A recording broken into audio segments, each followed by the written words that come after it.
Hi everyone! Today I'm painting a few watercolor Christmas bookmarks and I'll show you the whole process.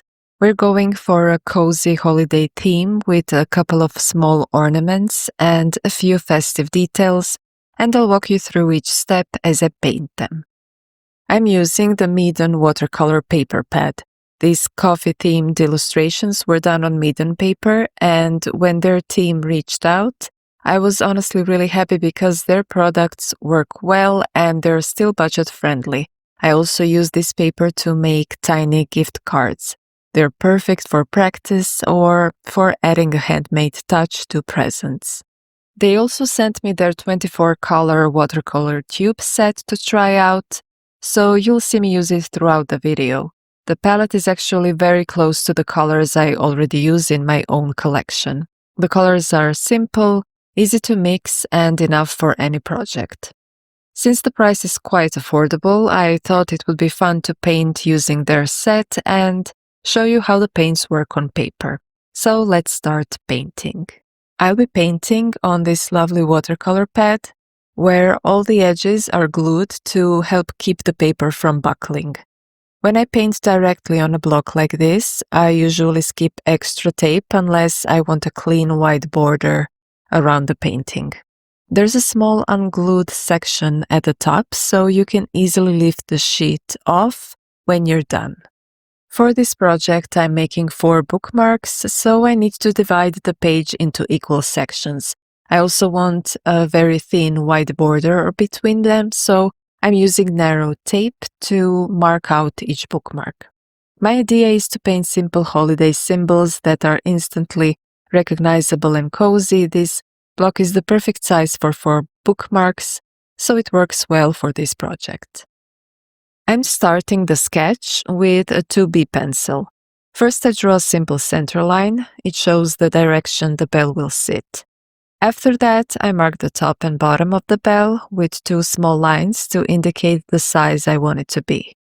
Next, I add a few guiding marks for the width, one at the top, one at the slight inward curve near the bottom, and one at the widest part at the very bottom. When you connect these guidelines, you'll get the basic bell shape. Once the main shape is in place, the decoration becomes very easy.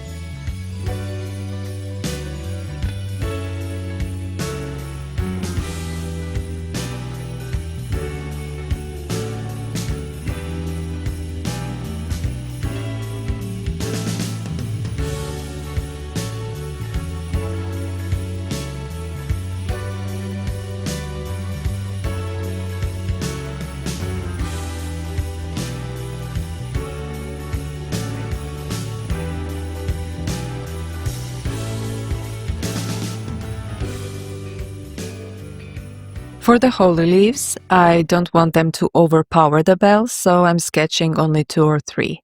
I start by lightly marking the size of each leaf, and then I press a little harder to draw those recognizable pointed edges. If you're planning to use darker watercolor, your pencil lines can be a bit stronger so they stay visible under the paint. If you plan to use lighter colors, you can lightly roll your eraser over the sketch afterwards to soften any lines that feel too dark. I'll also add a few berries around the bell. I imagine the bell in the foreground with the leaves and berries sitting quietly in the background. The colors will help the bell stand out naturally. I'm not aiming the perfect realism in the leaves.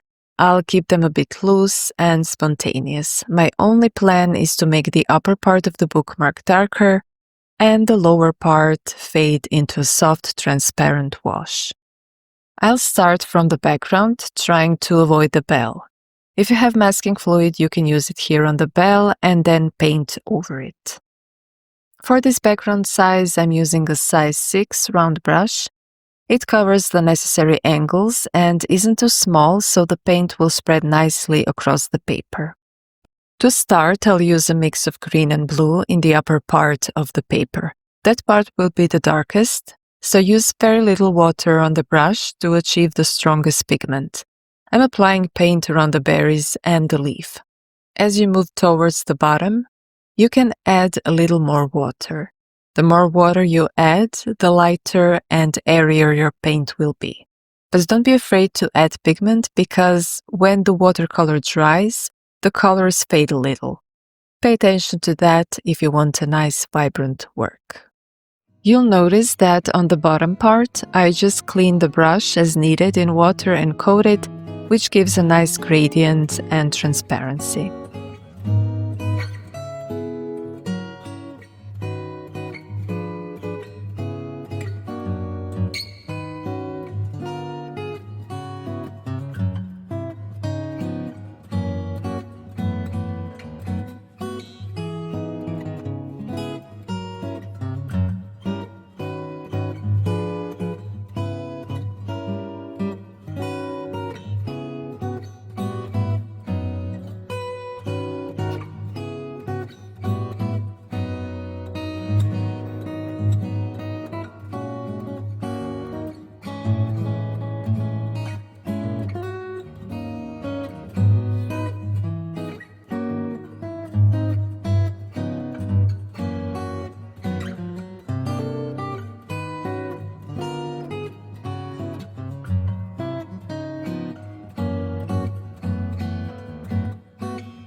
While the background is still damp, I'll start adding the first shadows with a smaller brush. I'm using a round size 2. I place the darker color under the berries and under the leaf. If the color disappears instantly, the paper is still too wet, so just give it a moment to dry a bit.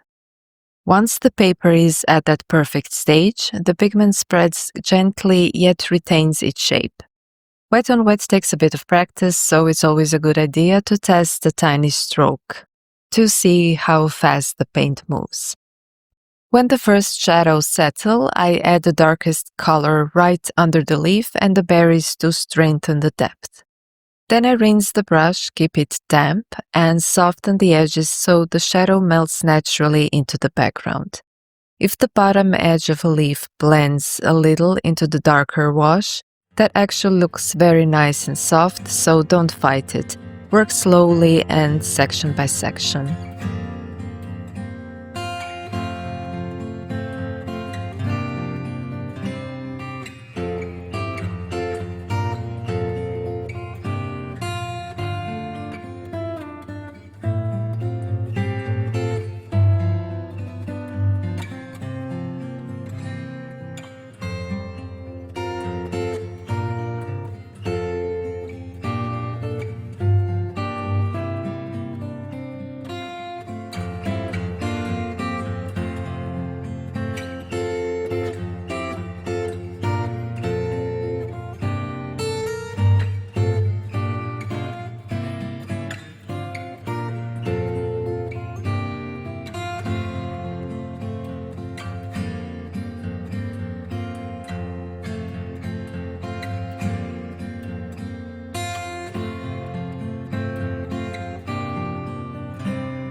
For the bottom leaf, I'm painting while the background is still slightly damp because I don't want big details here.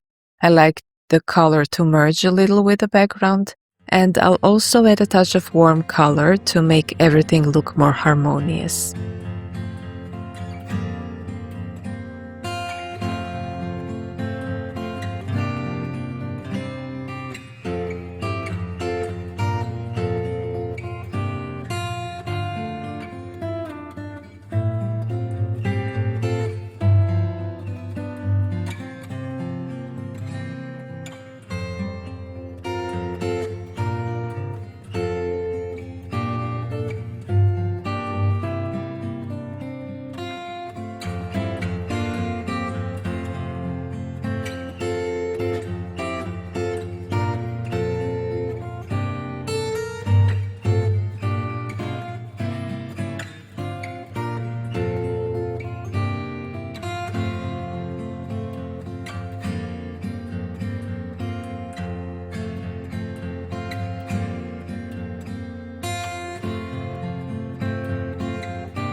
Last, I'm adding a few pine needles. The wetter the background is, the softer they'll appear, so watch how much the paper spreads the color.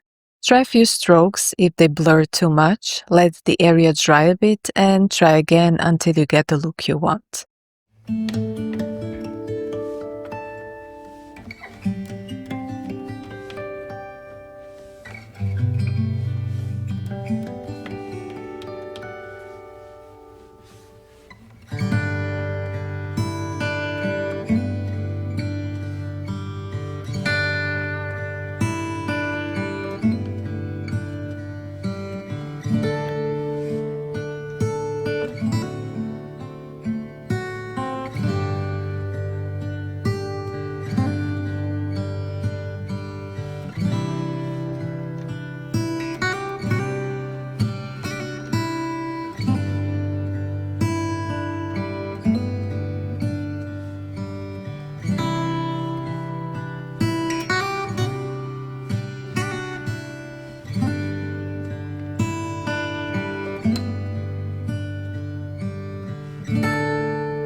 Most watercolor artists avoid using white paint because the white of the paper is usually enough, And I completely get that, but for this piece I wanted to see how white watercolor behaves.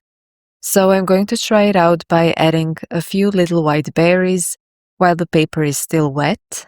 I'll also place a bit of white on the tips of the leaves.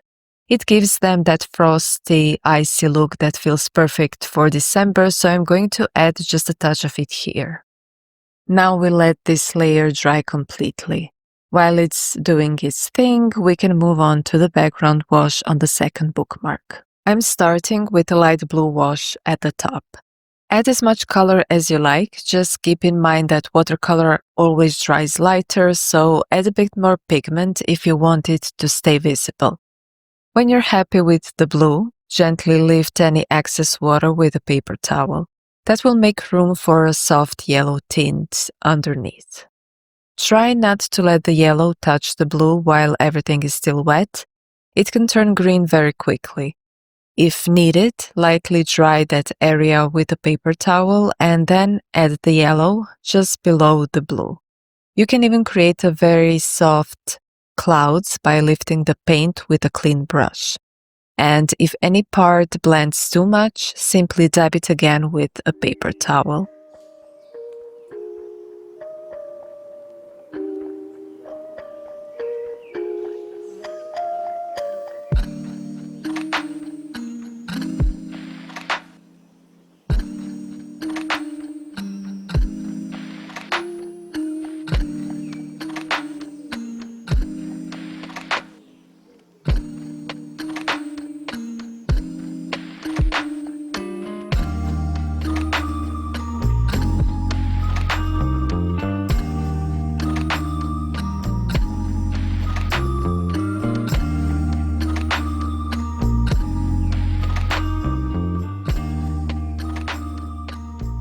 Around the middle area, we'll add some warmer brownish tones.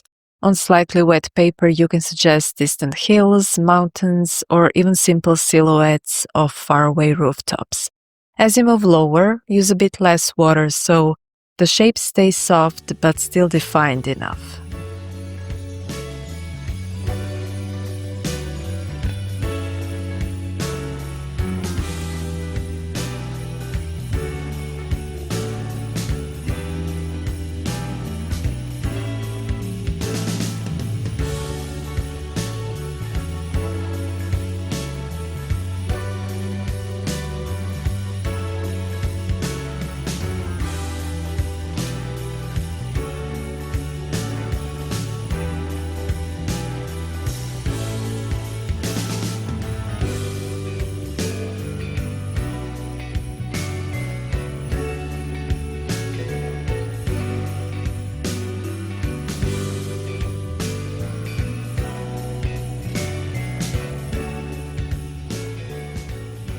Next, with the size 2 detail brush, we'll add a few little pine trees in the distance. If the paint spreads too much, your paper is still too wet. For the trees, use short, small strokes that move slightly left and right, with tiny peaks at the top. Add a touch of darker brown here and there to separate the trees, but keep the pigment light. These are far away, so they should look soft and subtle.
Now that everything is completely dry, I'll start filling in the bell. For this size, I'm using a size 2 or 3 round brush.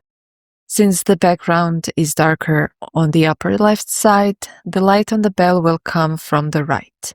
That means the highlights stay mostly on the right edge. I'm starting with burnt sienna using a wet on dry technique.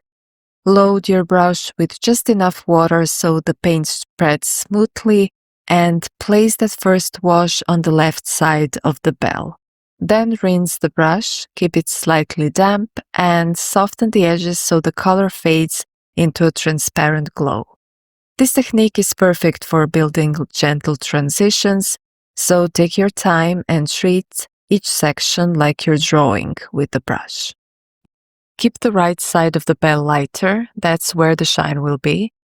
Avoid too much water, and if the paint starts running too much, simply use less water and work in smaller areas. As you move toward the middle, add a tiny touch of a yellowish shade to bring out that warm golden tone, but keep it subtle so the highlight stays bright.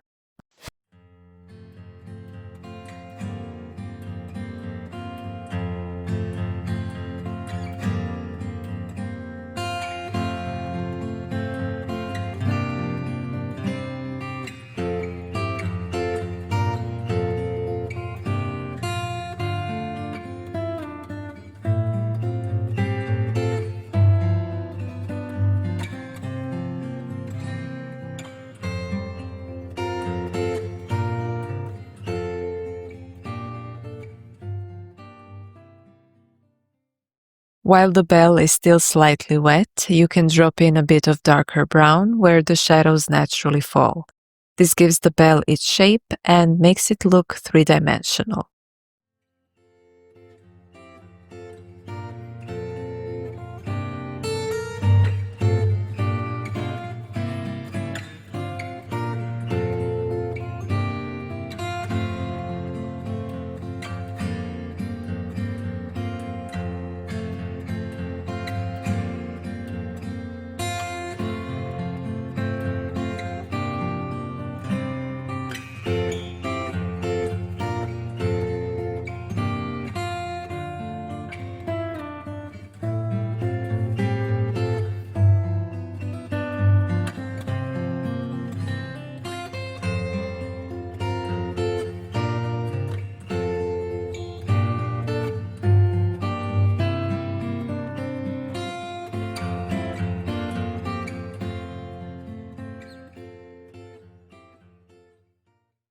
While that layer dries, I switch to the surrounding leaves and berries.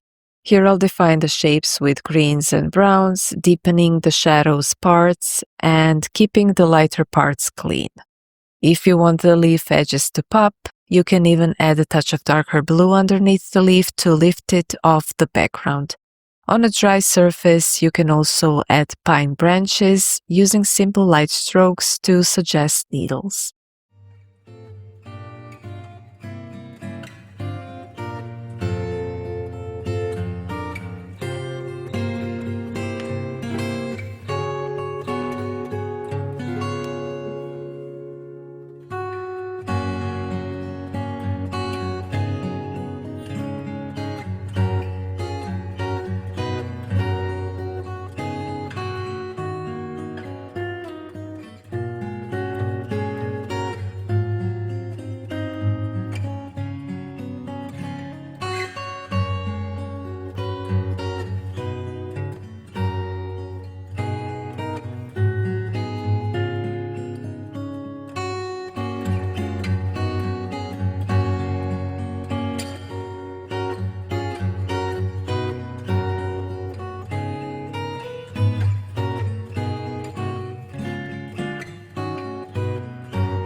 For the berries in the background, I'm keeping them soft and slightly blurred by using more water than pigment. I don't want them competing with the main subject. Next, I'll add shadows under the bell and under the leaves so they stand out nicely. On the leaves themselves, I like to mix in a bit of yellow or brown. Watercolor handles those transitions beautifully, so just follow the look you prefer.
After the leaves are done, I'll add one more slightly darker but still transparent wash on their upper edges so they look like they're emerging from the darker background.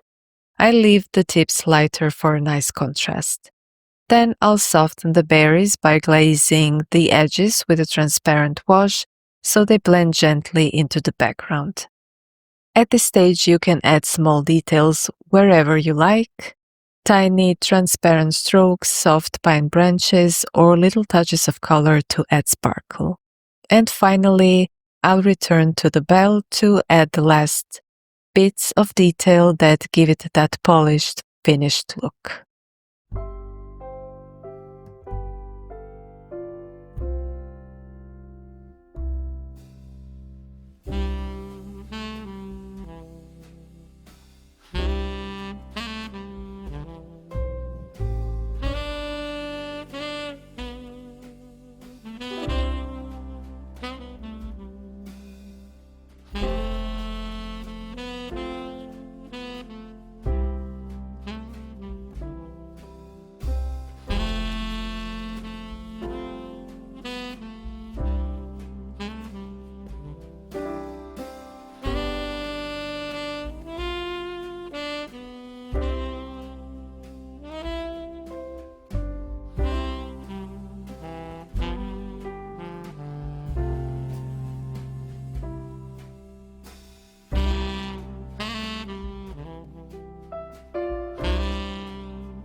With a darker brown, I'll define the decorative lines and fill in the small imperfect shapes so they suggest texture. Then I'll layer a touch of burnt sienna mixed with just a little water to give the bell that soft, old gold glow. The key here is to keep the white of the paper on the bell for the lightest highlights, and then place the darker brown only on the clearly defined shadow areas. The balance between the lighter and darker tones is what gives you that gentle shine. And finally, I'll add a hint of white gouache around the bell to bring a bit of magic and softness to the whole scene. With that, our first bookmark is finished.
Now I'm going to paint a pine tree shape under the snow with just a brush.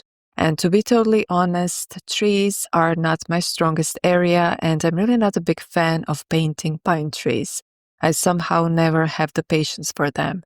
If you feel the same, I honestly recommend sketching a pine tree lightly with a pencil first, especially the snow-covered branches, and then filling in the areas under the snow with watercolor the way I'm doing here.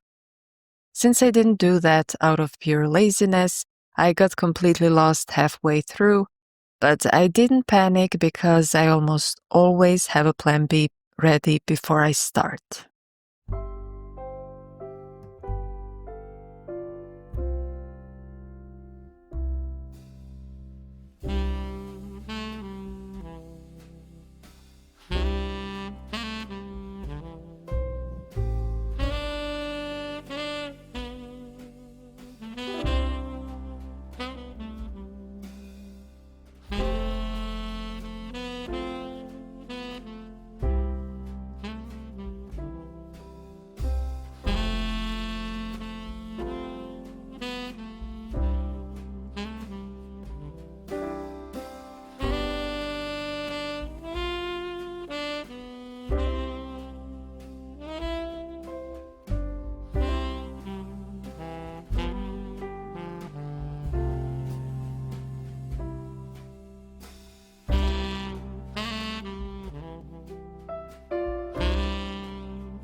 I first tried shaping the tree with a brush using shadows and defining the top and general form, and I wanted to add little yellow lights. But once I started deepening the shadows, everything became crowded, and let's just say it wasn't my best moment. I think this perfectly shows how much pine trees demand a bit of patience and how little of that I had today.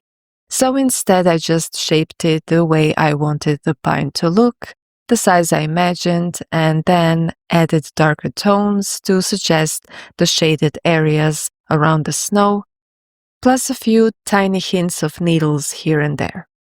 All of this was done with the idea that I'd be covering it with white anyway. For that, you really need an opaque white to hide the imperfections. White gouache is the easiest option, but acrylic paint or an acrylic marker works too. They all cover well and give you a bit of texture. Here I'm using an old ragged brush that creates that snowy texture perfectly, and I simply dab it onto the branches. For the distant pines, I'll add very light touches of snow, much softer than the front tree, and a few tiny yellow lights that should also stay very subtle in the background.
This image still feels a little empty to me, so I'm going to add a small glowing lantern in the snow. I'll start by lightly sketching a simple shape, just enough to guide me, and then I'll paint the light inside the lantern first. For this part, I'm switching to detail brush because those tiny strokes really help keep the light soft and bright. I'm using a touch of warm yellow and orange to create that gentle glow that spreads through the center. Once the light is in place, I'll draw the frame of the lantern with the darker browns. After that, I'll add a few pine branches with little red berries to decorate the bottom area and bring in a bit more winter atmosphere. To finish it off, I'll warm up the snow around the lantern with a tiny wash of soft color, just enough to show the glow reflecting on the ground, and with the same ragged brush I used earlier, I'll tap in a few loose snowflakes to tie everything together. And with that, the whole scene feels much more complete and cozy.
I'm going to start by drawing a few small circles at the top of the paper. These will be our round Christmas ornaments. I'll also add a few stars. Then I'll cover them with masking fluid and let it dry for about 10 minutes so we can safely paint over them without losing their shape.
Once the masking fluid is dry, I'll start filling the top part of the bookmark with a very dark blue. I'll even add a little black in the corners to create more contrast between the top and the lighter bottom part. I fill roughly a third of the bookmark with enough pigment, then rinse my brush in clean water and gently soften the bottom edge so it gradually fades into transparency. For this step, a slightly larger brush works best because it spreads the paint smoothly and quickly.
While the paint is still wet, you can adjust the color as you like. Just be careful not to get too much pigment on the lower part so the gradient stays nice and smooth. With a clean, thin brush, I'll lightly suggest a thin string for the ornaments and around stars. When it dries, this can create a subtle shine. Then we let everything dry completely before removing the masking fluid.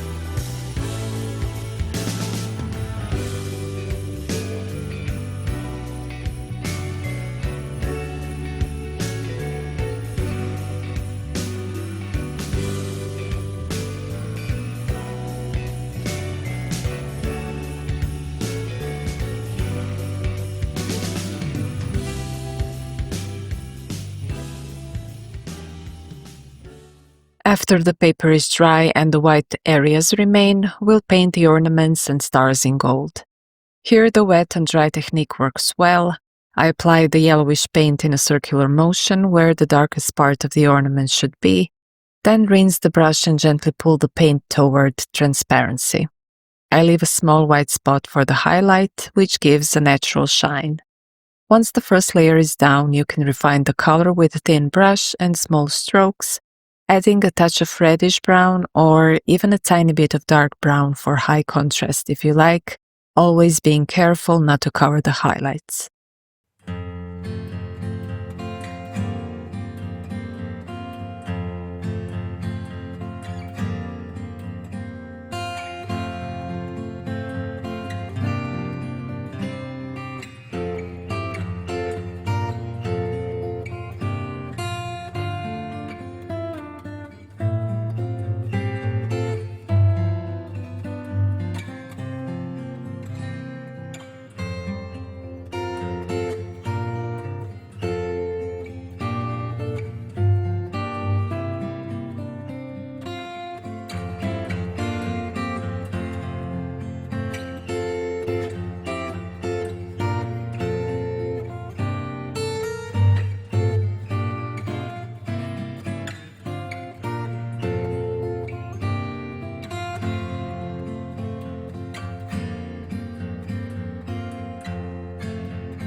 It might seem unusual since each bookmark will be separate once cut out, but I felt a bit bothered that the colors don't match exactly with the first bookmark.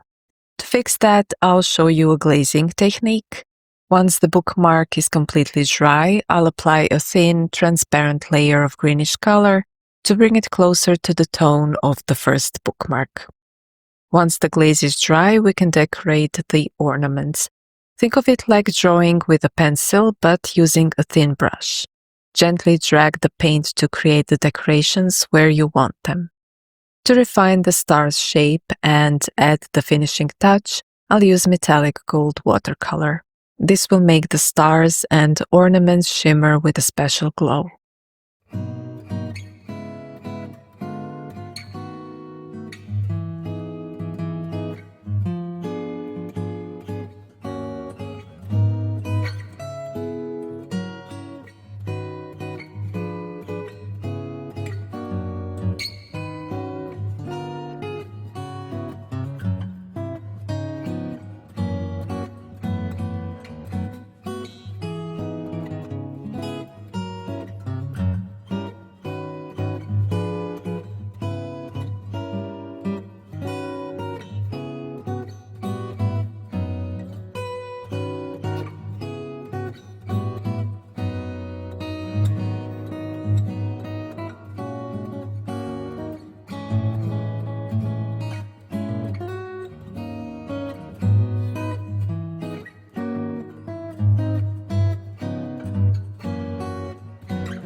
On the fourth bookmark, we'll draw a few gifts, a big message from Santa Claus, and some branches and mistletoe.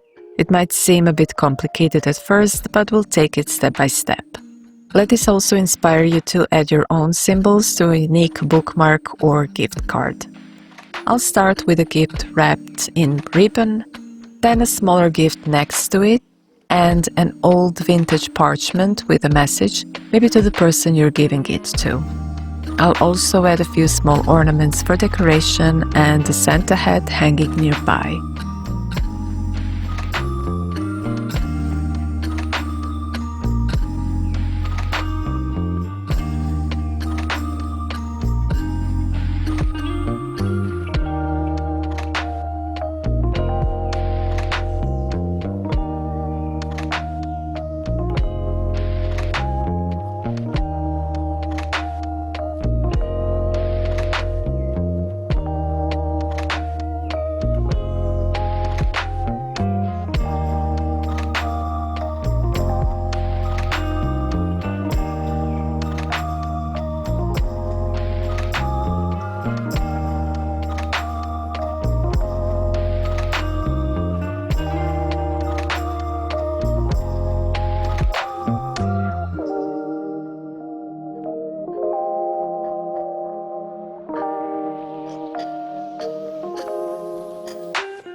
At the top of the bookmark, I'll draw small mistletoe leaves with tiny berries.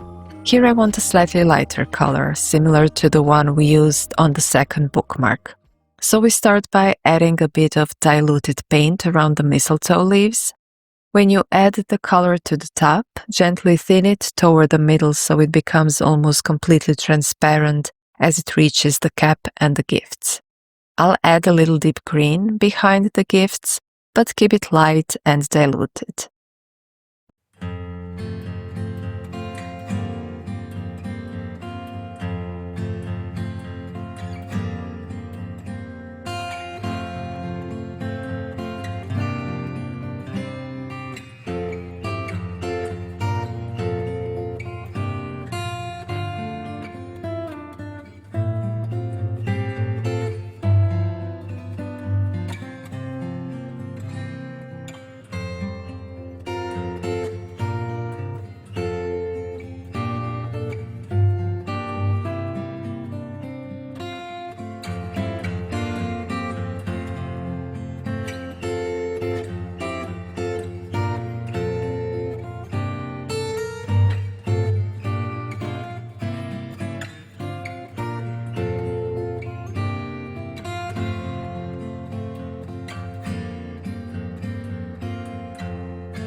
While everything is still wet, we can add shadows under the gifts using a thin brush and let the paint naturally spread.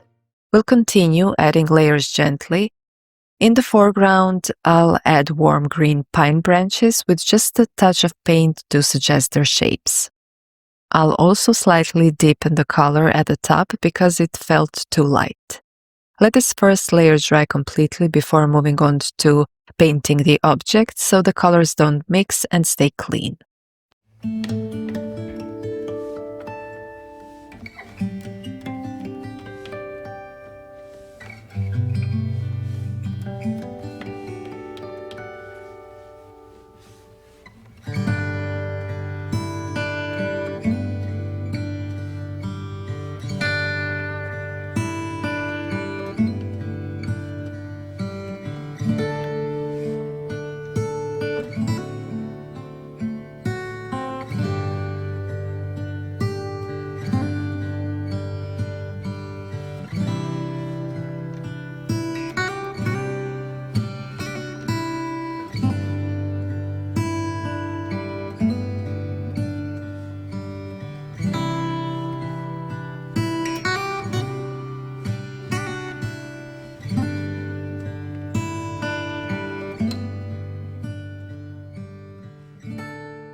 I added some warm brown paint to the parchment and will now add a touch of pure red on the hat.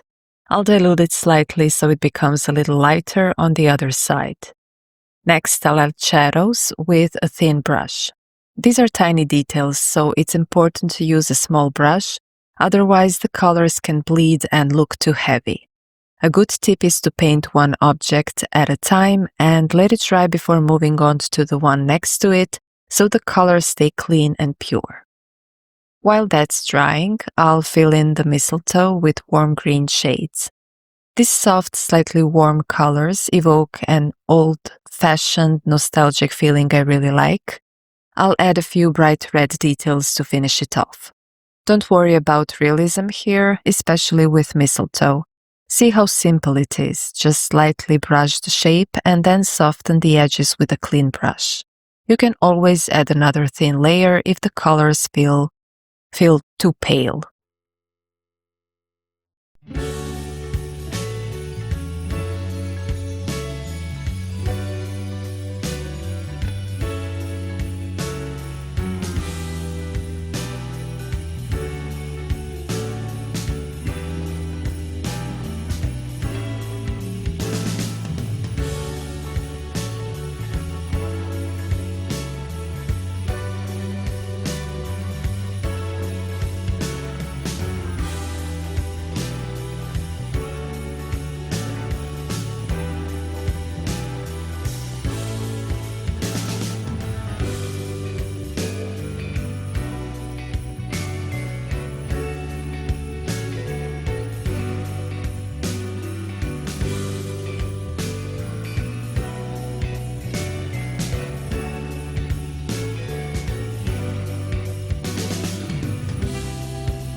I'll add a few more leaves to the mistletoe, but this time I'll make the green more diluted to suggest that some leaves are farther away.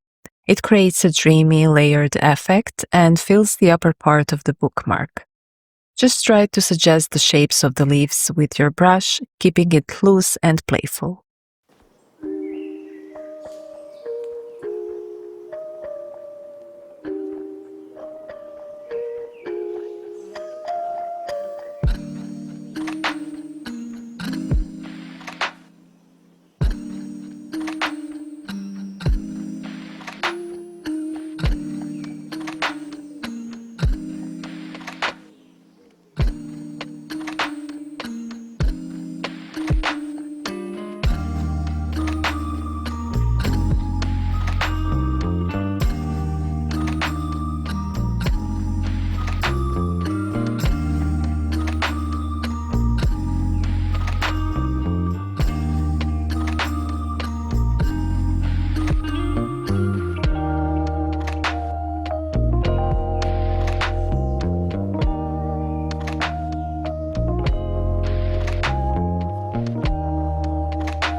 Now let's add some green pine branches to the bottom of the picture.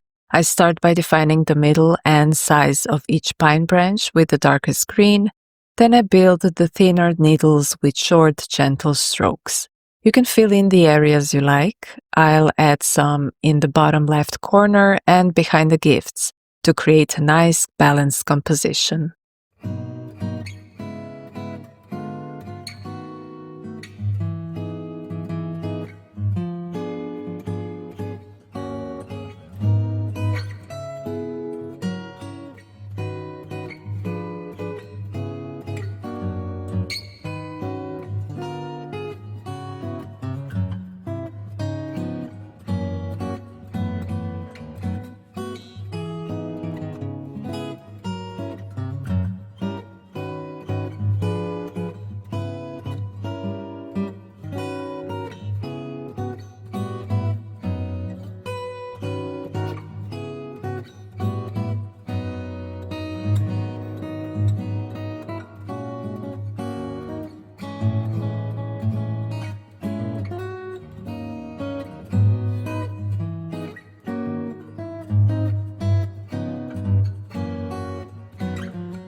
When you're painting small details like this, especially if they need to stay light, it helps to start with shadows to define the shapes. Then you can add lighter colors to fill in the remaining areas like on the gifts or ornaments. I'll also write a short, subtle message on the parchment and finish painting the gifts with simple, soft colors. And just for a little extra magic, I'll add some metallic gold paint to highlight the mistletoe and a few of the ornaments.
If you like these bookmarks, I've included a link in the video description to download them for free, print them, and give them to your loved ones.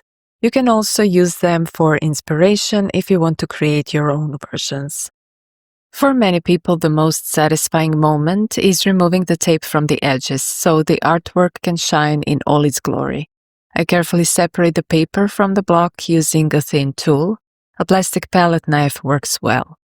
Start gently at the top corner and slowly work along the side. Don't force it or the paper might tear. Mine came off easily without any issues. All that's left is to cut the bookmarks with a very thin white border, and now they're ready to be gifted. As for the Meeden watercolor satin paper, as you can see, the paper is fantastic. The colors look beautiful on it and blend smoothly. It's really a pleasure to work with. The paints are great too, especially considering the price. They blend perfectly and I didn't notice any flaws while painting. If you're a beginner, I highly recommend checking out the Meeden products I used. All the details are in the description. Thank you so much for watching. If you enjoyed the video, a like, comment or share means more than you know. Have fun painting and I wish you a wonderful, cozy holiday season.